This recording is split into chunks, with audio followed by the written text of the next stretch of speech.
Hello, guys. I'm really happy to have my friend JT Torres here. It's a pleasure to me conversation with one of the best grapplers in the world and ADCC current champion. JT, thank you for accepting the invite, bro. Absolutely, it's a pleasure to be here with you today. I've been a big fan of your work for many years, Yes, and it's a pleasure to do an interview with you, man. It's an honor. let's go. JT, how are you feeling to defend your ADCC title now? I'm feeling sharp. I'm feeling amazing. I'm in the best shape of my life. The last 2 months, I've completely dedicated myself to preparing for the ADCC tournament, and it's the best I've ever felt. It's the best shape I've been in. It's the sharpest I've felt, the fastest, the strongest. And also going into the tournament this time around, I feel that I'm bringing a lot of experience with me, and that's I think a big benefit for me, mentally as well and physically, because I know the rules, I know the game, I know how to compete in the tournament, but also mentally, I carry that as a confidence builder as well. You said a good thing to you know how to fight ADCC, and now you are two times ADCC champion. What was your motivation to compete at ADCC again? One more time. Why? So my biggest motivation is just to, one, the first thing is my love for the sport. I love Brazilian Jiu Jitsu. I love grappling. I love submission wrestling. I just enjoy it. So that's always been my number one thing. But I would say, other than that, I always want to build my legacy. Right. I'm a two-time world champion now within ADCC, and going for the third title will be something amazing, an amazing accomplishment. I'll be the second person to do it behind the amazing legend Marcelo Garcia, and that was a big motivator for me. I'm always someone who does their best when they're encountered with a challenge. I always tell my students the same thing. In order for you to grow in life, you always have to accept challenges and allow them to force you to grow. So this ADCC is exactly that for me, especially coming off COVID, not competing for a while. Training wasn't really what it used to be during COVID. To jumping back into this one was the perfect thing I needed to do to bring myself to that new level. Nice, great, bro. And your division 77 gets tougher throughout the years. In your vision, how do you analyze this division, bro? It gets tougher and it gets younger every time. Yes, yes. I think it's always been the toughest division of the tournament, always, because 77 kilos is a good combination of speed and power and technique. And that's what makes it a tough division, especially this time around. We're seeing a lot of new athletes come into the division, the newer generation, which is great. It's a great thing because that means the sport is always evolving and improving. But I think it's the toughest division. But again, a huge part of doing well in ACC is understanding the tournament itself, understanding the rules. And I remember when I first started competing in ADCC, there was a couple matches that I lost because of not knowing the rules completely, or just getting a little confused with the rules and the timing of certain techniques you should be able to do or not do. So I think the experience I'm going to be bringing to the tournament is going to help me out big time. But like I said before, I think it's the toughest division there is. Nice. The 77 for now has a lot of new face, and the rule is a current champion. In your vision, what's make you different for the others fight in your division? I think what separates me from the other fighters, especially the younger ones or the ones who are first coming into ADCC for the first time, is how many times I've been there before. This will be my fifth ADCC I compete in. I think it should have been my sixth, but in 2015 I had to pull out and have knee surgery for the ADCC in Brazil, so I couldn't do that one. But with that being said, I've competed so much under the rule set, and I've just gained a lot of experience. So I think that's what's going to help me separate myself from the others. Here in my channel, VF Comunica, I am and Bruno Basso talks a lot some about some dream matches, and on and off the mats we talk a lot is you against Mika Galvão. Yeah. JT, so many others people talks about this fight with you or not? Oh yeah, absolutely. I see people, writing on Instagram. I see people talking about it. Even some of my students be like, "Man, it would be amazing if you fought Mika in the finals, or if you ever, meet wherever in the bracket. That would be crazy. Everyone wants to see that fight." Which that's cool. That's what makes it exciting for the fans to watch too. The possibilities of all these dream matchups, and that's what's going to bring more people to watch the tournament, which is good for the athletes. Nice. Maybe this edition you can face him, maybe. And Yeah. what do you know about his game, about him? Do you study him or study all the fights in the division?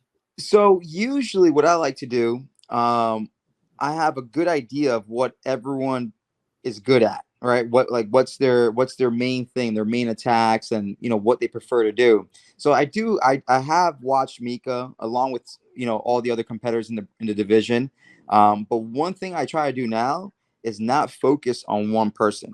The number one person I'm focusing on is myself. I've been focusing on how well prepared I'm going to be and how I'm going to apply my game plan out there. But I definitely do recognize the dangers and the dangers everyone presents, right? Everyone's dangerous. Everyone has a different set of tools that make them dangerous, whether it be takedowns or arm locks or a heel hook, a good guillotine. So yeah, I'm very aware of what everyone's bringing to the table, but I try to focus on just myself. I don't try to focus on just one person, because at the end of the day, we don't really know who's going to go against who, right? Because the bracket doesn't come out till the day before. But I know that I'll be ready for everybody, though. Nice. And JT, you said that you want to third title in a row. Yes. And I want to ask you, what's your major plan in your career after ADCC, after one more ADCC gold medal? So after this ADCC gold medal, one thing I want to start focusing on is doing more super fights. Now we're starting to see the ONE FC bringing on grapplers to do super fights, and they have reached out to me to do a super fight. And that's something I'm really interested in doing. I'm looking forward to doing that. Yeah, and honestly, I also miss competing in the gi as well. So after this ADCC, next year in 2023, I want to throw my gi back on, whether it be for adult worlds, master worlds now, because now I'm 33 years old today. Is actually my birthday today. So I'm looking forward to competing back in the gi, and I'm also looking forward to doing some super fights, hopefully under the ONE FC banner. Do you miss the competition gi competition? I do. I love training in the gi. I love competing in the gi. I love both. I've always loved both. I love gi. I love no gi. But yeah, I do miss it, man. I miss it. What makes difference JT in the gi and JT grappler? I know that you have a good wrestling, good takedowns, and what's the big difference between JT in the gi and JT without the gi? To be honest with you, is the way I grip, my gripping sequences, right? So, for example, with the gi on, I'm huge on controlling the sleeves or collar grip, and I'm always breaking posture. Where without the gi on, I'm doing the same thing, but with different grips, with collar ties or shallow underhooks. So I would say that's the biggest difference, because I believe I've been successful in gi and no gi because my game is very similar. I carry the same game in both. Just the only difference is the way I grip. Nice. If you can choose, after ADCC talked about the future, to do your first super fight in this year, who you want to face in? Wow, that's a good question. Ooh, I'm not sure. I don't have any names in my head yet. Um, I will say this though.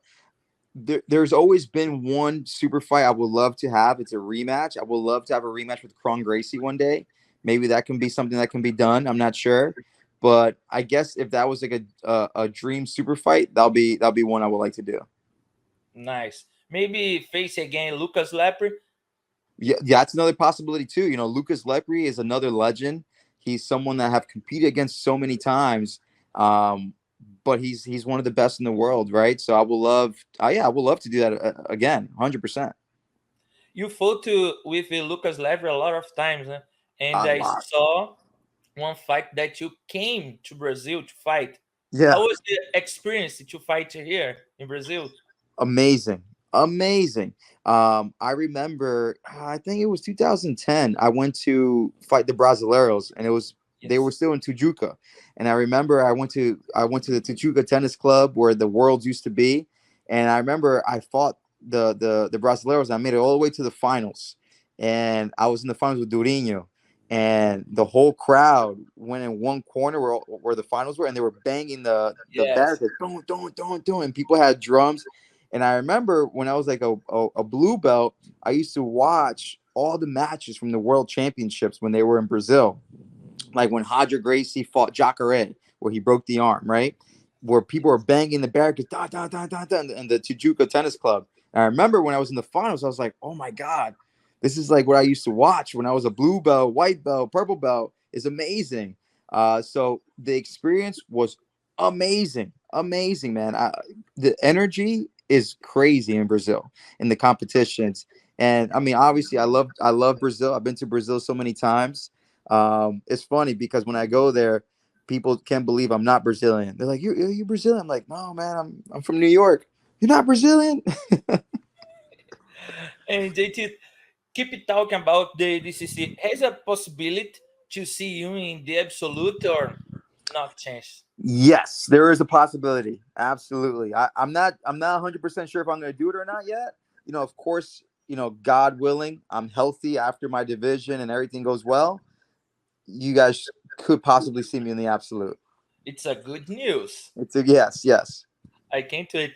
And JT, we have one of the biggest fights between and Galvao and Gordon Ryan at Yes. ADCC this year. And what's your opinion about this fight? What can happen in this fight? Gordon or Galvao for you? For me, I have to go with my professor, Professor Galvao. You know, I know how hard of a worker he is. He's a hard worker. I know he's training super hard right now. You know, we're not together in the training room anymore because I'm here in New York running my academy. He's in San Diego running Ato's HQ. But I know because you know, when I lived there for 5 years, I did two ADCC camps with Professor Galvao. I did the ADCC camp in 2013 for Beijing, China. Then we did 2015 for ADCC Brazil. And I know how hard he works. He's a very hard worker, so I know he's going to be prepared. But at the same time, I know Gordon Ryan is also a hard worker. He trains hard, and he's also very talented. But what do I think? I think Professor Galvao has the edge because the rule set. The rule set, Professor Galvao is he knows. He knows the rules in and out backwards of ADCC. He's a master at them. Um, and he has the experience. You know, he has a lot of experience. But 100%, it's going to be an amazing fight. You know, I know this is a fight that the whole world wants to see. I know both Gordon and Professor Galvao are going to be ready, and it's going to be a great show for the fans. I can't wait for this fight. I'm really excited to see Galvão between the Gordon, and I don't know what's can happen, but I think Galvão going to win. I I want to think see this. I think so too. I think so too. And JT, thank you one more time for you your time. My Thank you for. pleasure. I'm really happy to have you here and to conversation a little bit with you. And happy birthday, my friend. Thank you, brother. I appreciate it, man. Thank you for having me today. See you next time. All right, I'll see you soon, brother. Take care, man.